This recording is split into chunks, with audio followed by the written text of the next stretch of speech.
All right. How are you guys doing? Woo! Oh man, it's been a long day for me, and I'm so excited for Snoop Dogg. So I'm also excited for this session as well. So let me first introduce you to our session. So pushing the limits of Zoom Room.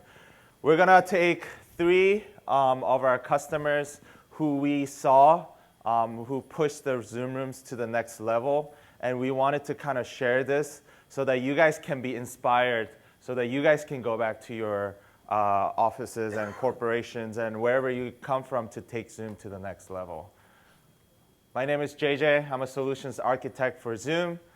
And here are our three guest speakers.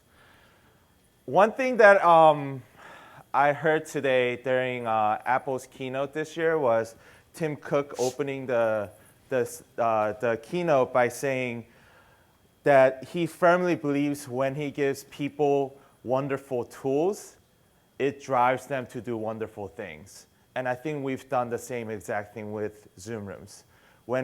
As we created this wonderful tool that people can use to collaborate and talk across the world with each other, we've really given you guys the ability to do wonderful things with our Zoom Rooms. So I'm just gonna first, I wanna hear more from the customers, more than myself. So I'm gonna kick it off to Wesley from AB InBev, who've taken Zoom Rooms to a global scale. So here's Wesley.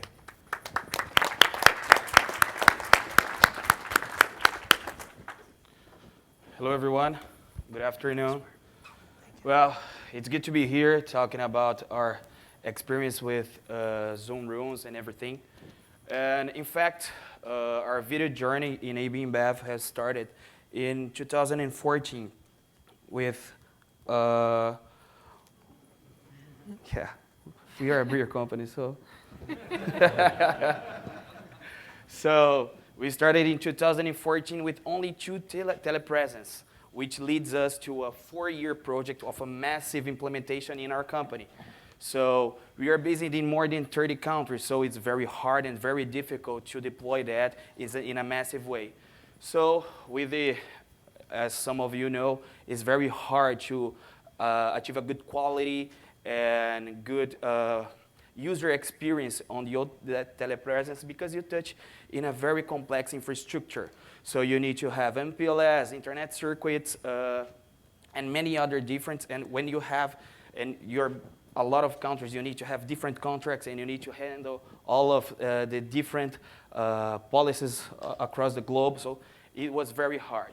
So in 2017, we realized that our video collaboration and our demand was increasing a lot, and our room-based was not attending us anymore.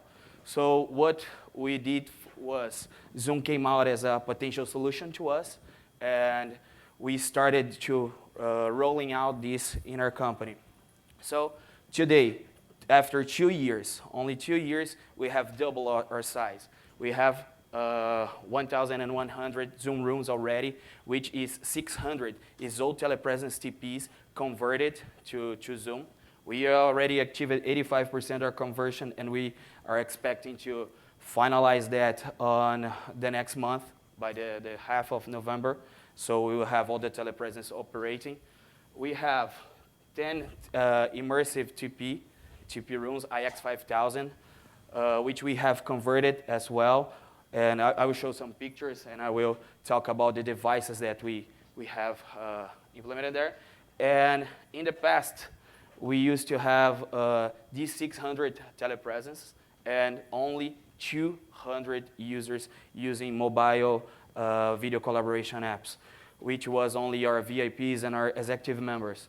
And after 2 years, we jumped from 200 to 90K users, 9,000 users using Zoom every day, and this is very huge for us. Oh my God. This is our CEO room. That is a Zoom-based room. We just did this as he requested to us. Okay, so It's just a Acer 540 camera with a Polycon Trio zoom room controller with mics. And we shaped the room as he has requested to us because, as you can see, the room has windows a lot in both sides. There is a door and a bar at the end. We didn't took on the picture. And on this other side, these bottles just come and go for some presentations that he has there. So it's a very good experience for him. And also, one thing that I forgot to mention is implementing Zoom in our company. We jumped from our user satisfaction from 64% to 98% of user satisfaction, and it's flat since January of this year. So it's huge for us. This is one of our immersive rooms, okay? This is one IX5000 from Cisco that we just repaged. We only use the 3 screens that comes on the original enclosure, and you can see the table pad. We use a camera and a microphone in the ceiling.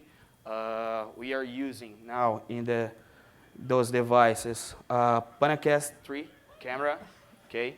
Nureva soundbar, which has a microphone on it that captures the audio and everything. It's very good. We have a lot of tests, and this is our executive rooms. So we perform a lot of tests, like doing just a whisper in the corner of the room and captures no echo. It's very good. Dell OptiFlex. For the 3 screens, we always use 16 gigas or more just to have a good performance. And the controller, we are using just iPad with a Heckler just with Ethernet adapter to keep putting not only energy but the internet connection.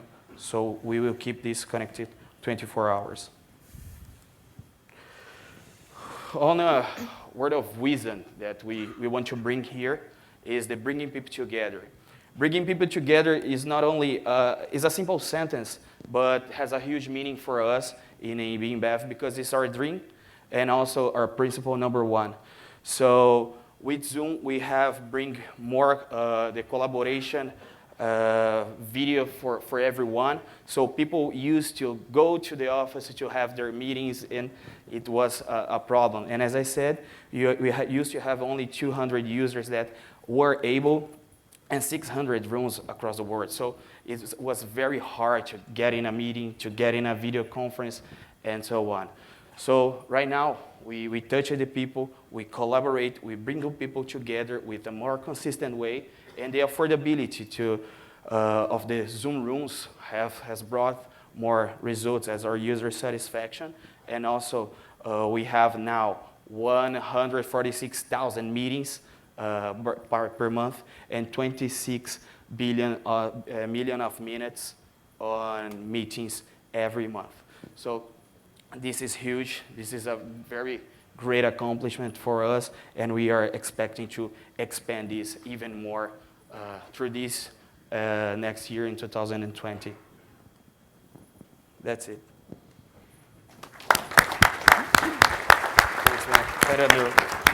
All right. What an inspiring story where the users grew from less than 50 to 90,000. And I really like the part where they're bringing people together globally. And I want to kind of tie into next Jocelyn from Texas A&M, where they are using Zoom rooms and how they're bringing their global campuses together. So here's Jocelyn. Thank you.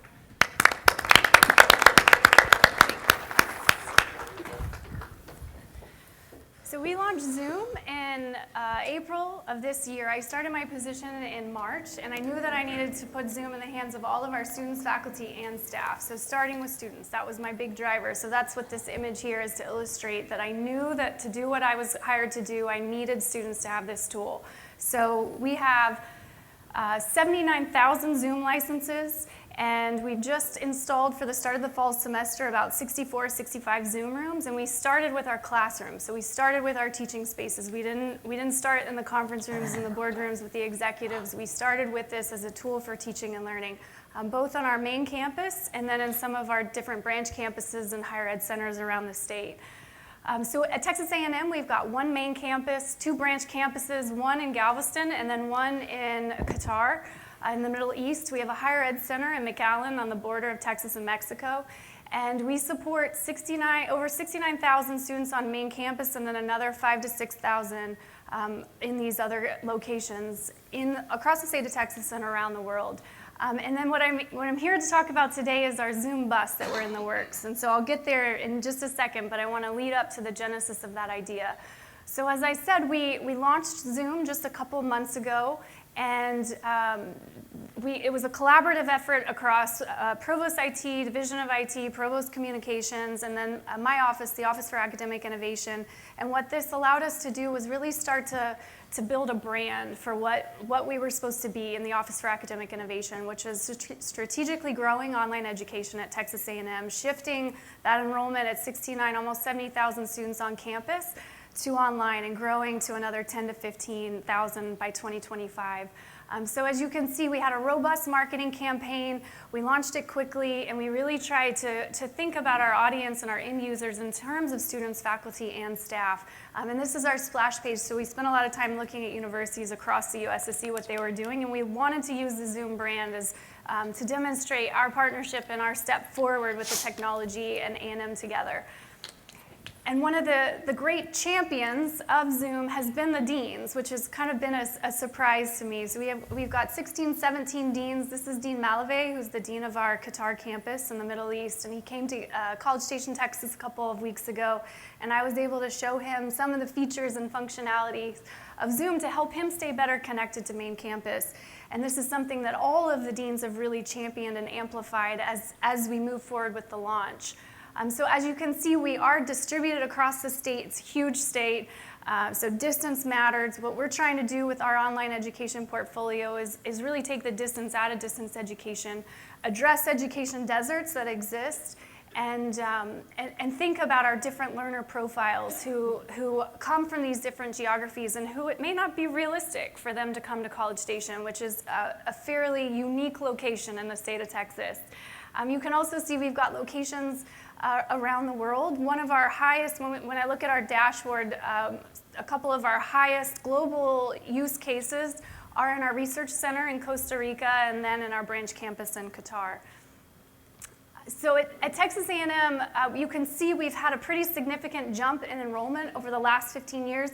The president announced last week in a State of the Union, a State of the University address, that we think we probably have the highest enrollment of students of any institution across the U.S.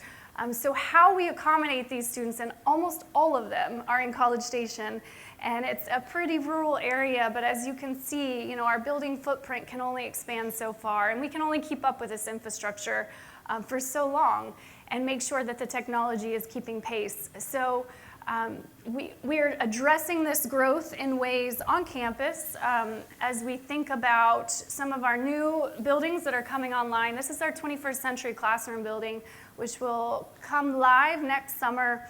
And so here we start to get to the genesis of the Zoom bus. So my office will occupy the third floor of this, along with a couple of other groups who are being brought together to think about teaching and learning across platforms using different technologies and making sure the infrastructure and technology in the classroom is going to allow us to reach students in the classroom and around the world simultaneously. So this gives you a sense of some of the large classrooms all the way down to some active learning spaces. This is going to support a couple thousand classroom seats, and then several thousand students will circulate through this building across the course of every day. So it's a huge commitment, a huge investment, and Zoom actually came to the university after building construction started on this. So we've been able to layer Zoom in and think about these Zoom rooms in these spaces, which has been really neat because those of you who are in higher ed, the second you put up a building, it's out of date. So Zoom's allowing us to think of these spaces in dynamic ways. So my office I'll have a group here and then a group across campus, and the campus is enormous. So I started to think, how are we going to, how am I going to bridge this gap, and how are we going to get faculty here? We're going to have an amazing studio production center in this space that we'll run and support. So I started to think, we have a lot of golf carts on campus, and I started to think about maybe an Uber concept. Maybe we have something where we bring faculty to us, and because faculty's time is so precious. And as we launched Zoom in April, the success stories started to come in my inbox pretty quickly. And one came from Bill Peel, who's here today from the May School of Business, which is one of our first partners with the Office for Academic Innovation. And so we had a quick Zoom call. He had his video on, which I was so pumped about.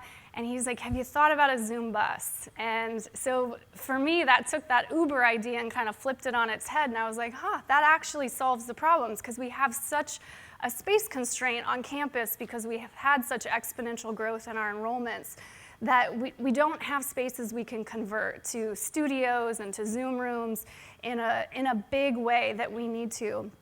So Aram, who's our Zoom rep, and Matt, who's our customer support person, they're somewhere in here, I think. I pitched the idea to them, and I'm out of sequence, sorry.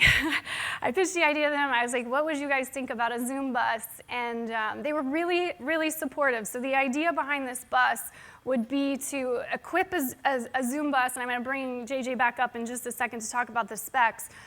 But the bus would have two uses. It would first and foremost be able to go from location to location across the state of Texas in places that we don't have the video and studio infrastructure, so we can start to produce high quality videos, produce that content that we need for online courses.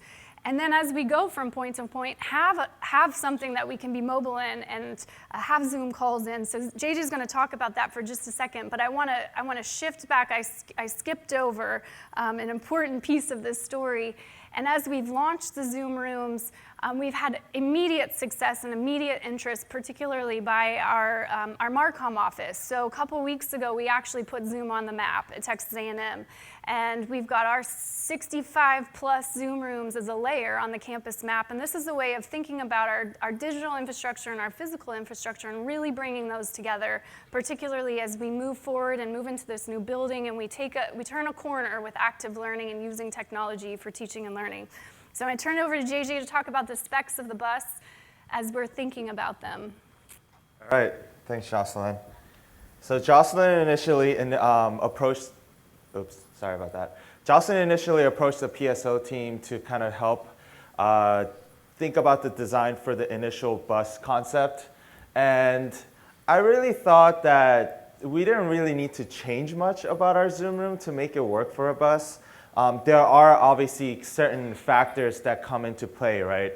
So obviously as a bus is running, or as many of you guys who've been on a bus know that there's an engine noise, there's all of these noise, so there's acoustical challenges that may get solved on the DSP and the microphone side by choosing the highest quality DSP and the microphone that has a really good noise cancellation.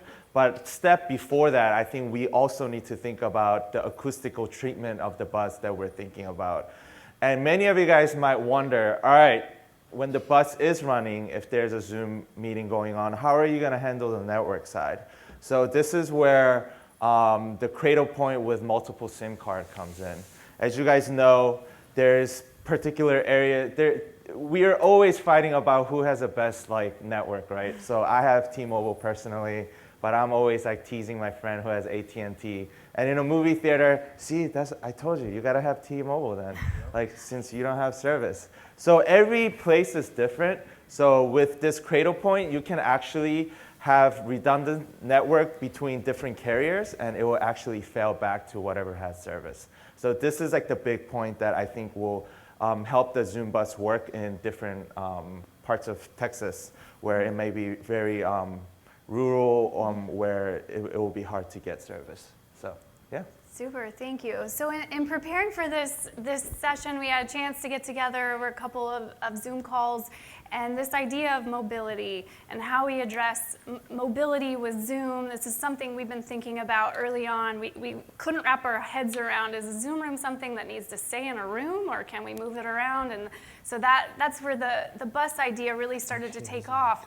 But as we shift at Texas A&M and really launch our digital learning environment strategy and linking Zoom to LinkedIn Learning and an LMS and weaving all of these ed tech tools together and creating an architecture that can be flexible and fluid as we adopt and adapt to our learners, first and foremost, and then to trends in higher ed and where we need to ultimately get in terms of what our strategy looks like.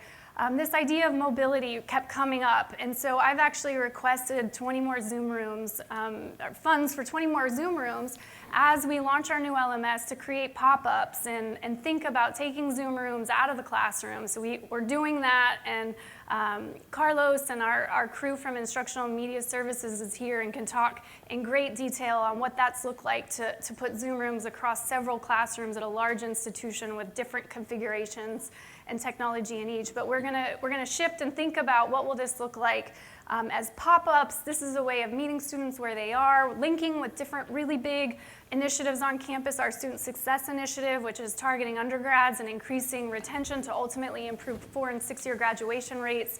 So thinking about just that connective tissue that Zoom provides outside of a classroom and using Zoom to help students navigate that experience on campus. So that's where we're headed.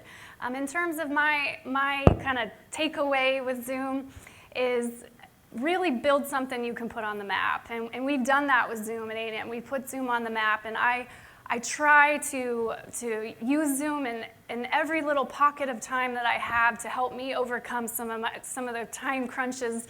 So often I use the bike share, and I'm Zooming from meeting to meeting, so I'm staying connected, and especially when I'm going to be late, I'm not missing out. So that wraps up this portion of it. Thank you. All right, what an amazing and inspiring story to think of Zoom Room not just as an installed space where it's a permanent space, but to think about it in a way where it's mobile and putting mobility not just in Zoom, but in Zoom rooms as well. So next we're gonna hear from Fox, where they took this idea of mobility and they spun it off in a way where they just pushed Zoom Room to the next limit. So here's Jared from Fox.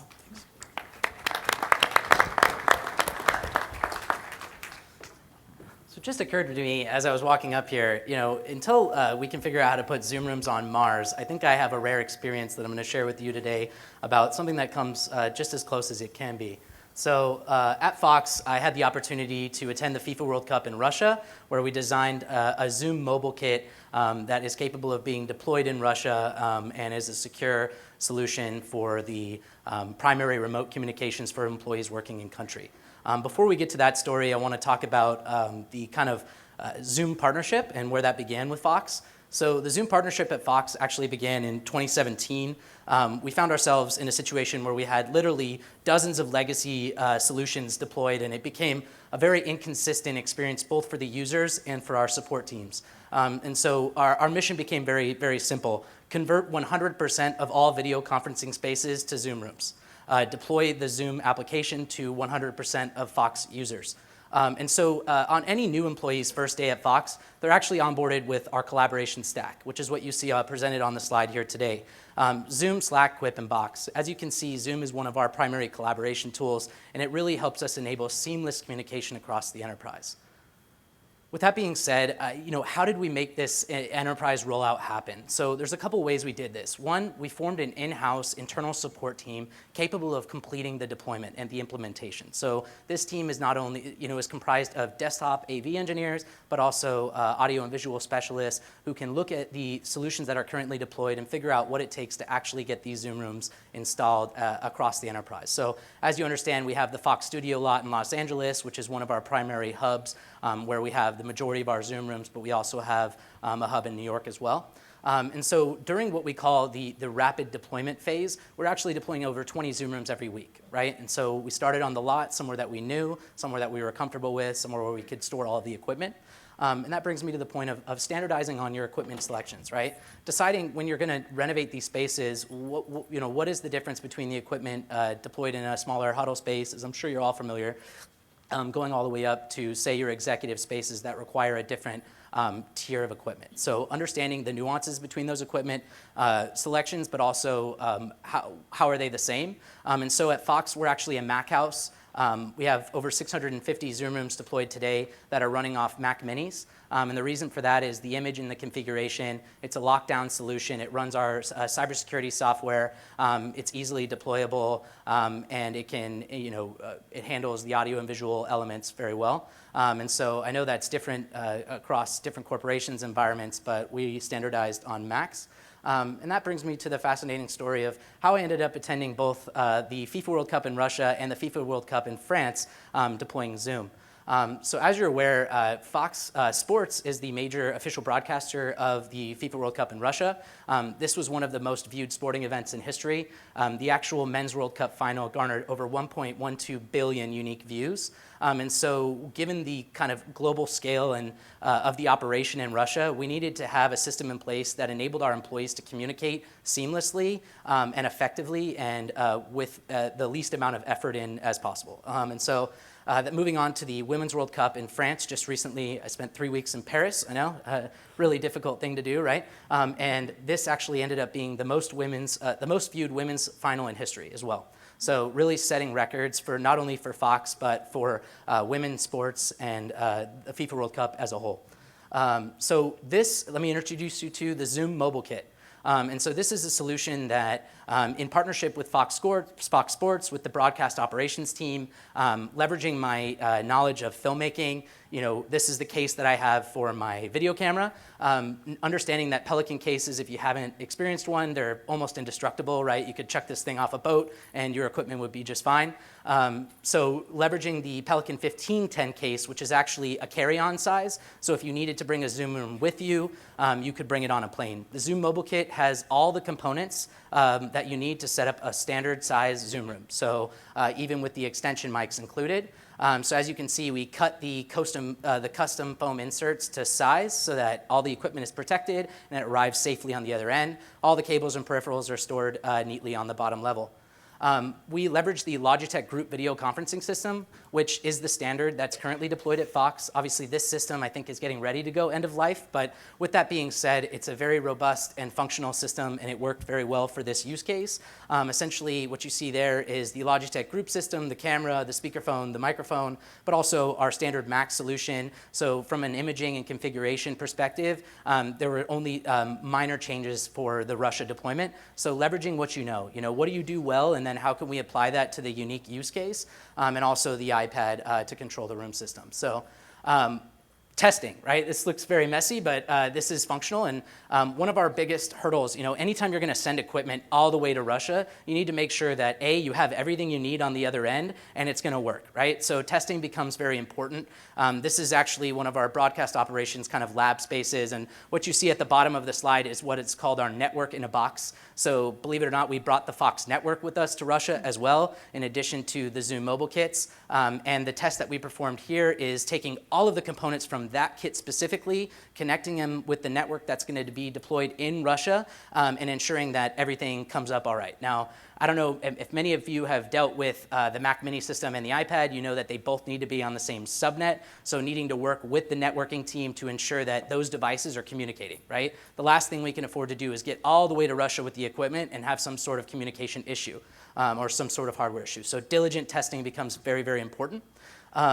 Here they are. So we actually deployed a total of 8 kits. Only 6, I believe, are represented here. And the reason for 8 is 7 Zoom rooms are deployed, and you need a spare. So anytime NASA is going to send an astronaut or anything to another planet like Mars, you're going to have redundancies built in, right? So again, using that analogy of being in Russia, being in a faraway place where we don't necessarily have access to a Best Buy or some of these stores that might carry the equipment we're using, making sure you have a failover in place and making sure they're secure. Now, you may also be wondering why some of these kits are orange and blue. So it became apparent through our testing with the broadcast team that almost every kit they use is a black case. So in looking at the Zoom mobile kits, wanting to both brand them, so these were branded with Fox Sports designs and such, we felt like the blue and the orange was very akin with Zoom and their coloring, and we felt it would definitely pop in the sea of cases that arrives in Russia. So that's why we chose to change it up to the orange and blue. So here's our first Zoom room. What you're looking at is actually a temporary space. This is the International Broadcasting Center in Russia, which is basically a temporary office space. We had, I think, over 10 individual offices that were built here, and these are temporary walls. Everything's prefabricated, and it's inside of a warehouse. So there's literally no ceiling; it's just walls. And all the other broadcasters for the FIFA World Cup event are stationed here. So this is where we set up our primary Zoom room. So this is the IBC Conference Room 1. What I would say is in a permanent installation, cable management is very important, right? You want your work to be very, very clean. Here, it's different. This is production technology. This room's going to be deployed for less than 2 months. So while you want it to be as clean as it can, it needs to be functional first and foremost. They want it to work, right? And things are constantly in flux. So some of you may have heard the term production is a madhouse. That's very true. So as you can see here, within 24 hours of deploying the Zoom, while they're not in a Zoom room in this moment, I was able to capture this photo from the same angle. And as you can see, they're literally living in this space. They are in here at all hours of night. Production is 24/7. We actually had a room deployed. We had endpoints deployed on the Fox Studio lot that were in constant communication with our colleagues in Russia through these Zoom endpoints. And so clearly, what an interesting image there, just total chaos. With that being said, we carried over that 24/7 presence to our security operations. So this is the Security Operations Center that was deployed in Russia. And we also have the Fox Security Global Operations Center in Los Angeles. And so we were able to connect both endpoints together. And using the meeting ID, their emergency scenario would be to actually leverage Zoom and hop into an instant meeting for crisis management between the two teams. So let's talk about some of the really fascinating use cases that I stumbled upon actually while I was in Russia. So the first is the one-tap join. This is something that I think you're all familiar with, that this functionality exists, but thinking about how you can leverage something like a Meet Now or a static meeting ID to enable that seamless communication. So I was presented with a situation where the producers and the production team have a standing meeting every day with the talent, right? The people that are actually on camera that are presenting to the world on set. And so because this meeting never changes, it doesn't need to be scheduled, right? We just need to have a meeting ID that's always active. And so what I instructed the producers and the production team to do is actually join the meeting 5 or 10 minutes early, right? So they're already connected. The talent walks into the green room where we also had a Zoom room deployed. They press one button, just the Meet Now, and the producers are already connected and waiting for them to start the meeting. So truly a one-tap experience for the talent. Secondly, this is something that I had never actually heard about in my time on the lot. Meetings are usually, I'm actually a fan of shorter meetings, 15-minute meetings. If you have a solid agenda, get in, get out. These meetings are about 30 seconds, right? 30 seconds to 2 minutes. And what you're seeing here, it's a little bit difficult to see because this is a photo of a production monitor that's displaying a live feed of the broadcast. That is a Zoom on Wheels. So we leverage Zoom on Wheels at Fox as a mobile Zoom room solution that's basically a television cart with the standard Zoom room solution deployed. And one of the grips would actually roll that solution up to the trade desk during a commercial break.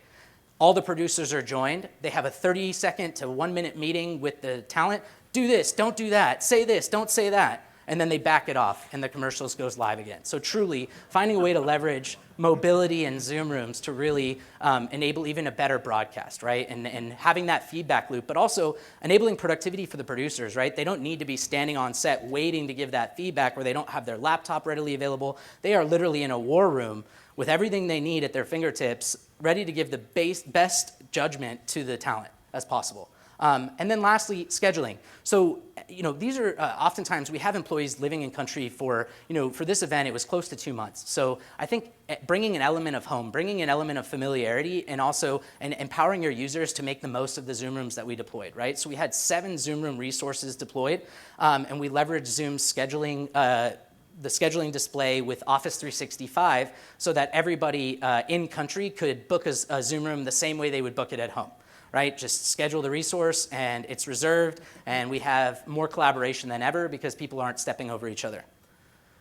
So let's talk about, in sports, stats are very important, right? So let's talk about some of the stats that we came away with from the 2018 FIFA World Cup. So we had 7 rooms deployed, 48 days in country, roughly 400 employees, and believe it or not, almost 400 Zoom meetings, and 19,500 minutes of meeting collaboration, right? And so to me, this is something I'm incredibly proud of because it's the first time at a Fox Sports broadcasting event that Zoom was used to facilitate that type of collaboration, and the numbers really show that it was well utilized. So really proud of those numbers there.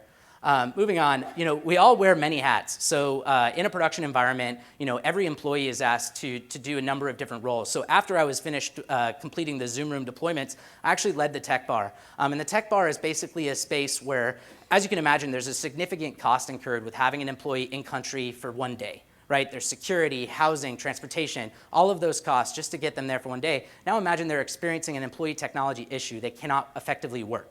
Right? So to enable productivity, this is an on-premise space at the International Broadcasting Center where people can bring their laptops, talk through a Zoom, how to use Zoom, talk through an issue. We also deployed over 200 MacBook Pros from the tech bar and iPhone 8s. So every employee got custom hardware. All the laptops are obviously loaded with Zoom so that we can collaborate with the laptops. In addition, I have another Zoom on Wheels there. So we leveraged remote support. So the idea that we have employees that are actually based in Moscow, but we have employees that are traveling all throughout Russia to the different sporting venues and the different events. And so when they experience an issue, who's there to support them, right? They can't really effectively call back home.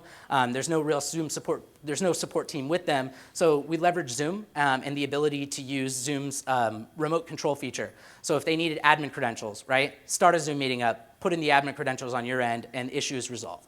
So leveraging Zoom support as well as the tech bar to resolve employee technology issues before they start. Let's talk about what some of my takeaways were. So over the last 2 years at Fox, I think I've learned a lot about Zoom and I've learned a lot about collaboration and communication. And the one thing I really would stress is having Zoom support both in-house, so a team that is responsible, whether it's your desktop IT team and they're trained up on Zoom, but someone who understands the ins and outs of Zoom, how it's deployed, how it's troubleshot, and also how to convey how to use Zoom to a user. Someone who takes that passion about Zoom and conveys it to the user so they become a super user and they can ultimately run with the platform. So Zoom support. The second part of that actually is Zoom internal support. So I can't tell you the amount of times that I've actually leveraged the Zoom support offered by Zoom to validate my findings, right? So if I'm working on a key issue for an executive or say one of our very important meetings has gone awry, I will leverage Zoom support to validate my findings to ensure when I'm reporting on something of the reason why, they will help me. And that group under Brendan Idelson is absolutely fantastic. So moving right along to Zoom training. So when we first started deploying Zoom at Fox, departmental-wide trainings became very important, right? Get everybody in the room, distribute some knowledge-based articles, leverage the 30-second videos offered by Zoom, and give that information to your employees, again, empowering them to use Zoom once you roll it out. Right? A lot of people will hold on to those legacy solutions, and that only hurts the rollout effort. And so one of my favorite topics, and one of the reasons I think I love attending Zoomtopia so much, is Zoom innovation. Right? Seeing the latest and greatest product enhancements, hardware rollouts. This is a big thing for us at Fox, but also for me, personally. At Fox, I have a Zoom Innovation Lab. Right? This is a place where I have a Zoom room set up. It's running a 24-hour test where, say, I walk in the morning and there's some issue with Zoom. That Zoom room reflects all the other 600 Zoom rooms deployed in the enterprise. So, highly recommend bringing some element of innovation into your workflow. And then, the same concept applies to all the new technology that's been rolled out at this event. Bring some of that technology in-house. Test it with your configuration, connect it to your system, put your image on it, and see what the pros and cons are, right? Are there any user issues that would affect you if you were to deploy 500, right? Try to figure that out in-house. And so my kind of parting words of wisdom is to leverage Zoom's platform in new and innovative ways to ensure tight alignment with business objectives and seamless communication across the enterprise. So just kind of breaking that down, new and innovative ways, right? Before the Zoom mobile kit at Fox, that's not something that had been done before. There's, it's a similar concept with sending our network in a box or equipment, but saying, we're all in on Zoom, Fox is all in on Zoom, why shouldn't we send Zoom to Moscow? So that was a very important takeaway for me. And then, taking that one step further and aligning with the business. So these are production technology users. These are not like all the other users that I support, right? They have very specific needs. Their needs are often sometimes more urgent because it's a live broadcast. And if something is going awry, they have less time to deal with it. So understanding that every user is going to approach the same platform differently. And then also just the seamless communication across the enterprise. So ensuring that because we're all in on Zoom, that Zoom does make it out to the FIFA World Cup so you can connect back to Los Angeles and use that existing infrastructure. So thank you so much, and thank you. All right. You guys sit down? Yeah? Okay. I'm going to invite all the speakers up so that you guys can do a Q&A. So if you guys have any questions, please raise your hand, and I think a handheld microphone will Thank you so much. Wow, what a powerful story by AB InBev, Texas A&M, and Fox Corporation. Any questions? Do we have a handheld we can? I have a question up here. Why don't you just ask the question? So actually, this question is for you two. Did you run into the struggle of people not wanting to let go of what you already had in place before Zoom? And how did you tackle that problem when you're rolling out to so many people, and it's either you do it right, you do all Zoom, or you don't? Did you go first? Yeah, absolutely. I mean, I think in the case of Fox, we didn't give the, sorry?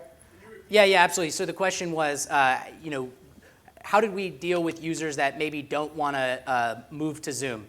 So they have an existing legacy solution potentially. So for us, I mean, I think we didn't give them an option. At the time that we partnered with Zoom, Polycom was going end of life. All those licensing agreements were phasing out. So we were very much in a situation where we had to go with Zoom. And then, if you can get the support from your leadership, your executive leadership, use that support to your advantage and don't give the user the option, right? Because if it is a company initiative, then you have the support of the company. Yeah, in our case, it was a little bit different because the users doesn't have this functionality. They used to have Skype for Business only for chat.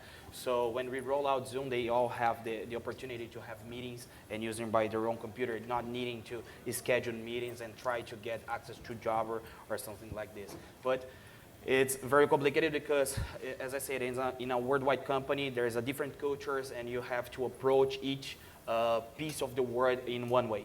So what we do is we align with all the stakeholders that we have, and they align the communication with their community. So was a massive change, but the users love it.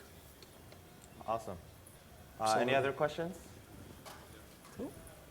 So when you replace your existing solutions to Zoom Room, did you just trash the old solution, or you didn't face this while they're reaching end of life? No. So wait, hold on. So can you repeat the question first? Yes. He just asked when we roll out the new solutions if we give it away all the old infrastructure that we had and how we did it. No, as I said in the presentation, we used to have 600 telepresence. We just converted. And we also add a button on the pad that is a new infrastructure and a new display for the user that have the join a Zoom meeting. We developed that and we rolling out across all the telepresence, and we are on 85% of conversion. We are just having some places that are very resistant, and we not only resistant, but we need to do changes and change the infrastructure, pass through internet to have a better experience, not through the MPLS. So we not give it away all the devices, but we do have spares because we don't pay for SmartNet or support or warranty anymore. So when this breaks down, we just give it away and put a Zoom room in place. Any other questions?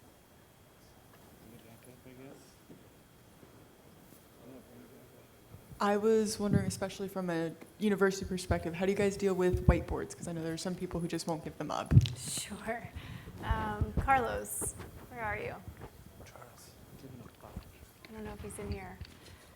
So he's in the back. I'm going to have one of the person who rolled out the project, the Zoom rooms from Instructional Media Services, answer how he's addressing that. Can we get a mic over there? Because all of our classrooms are very different.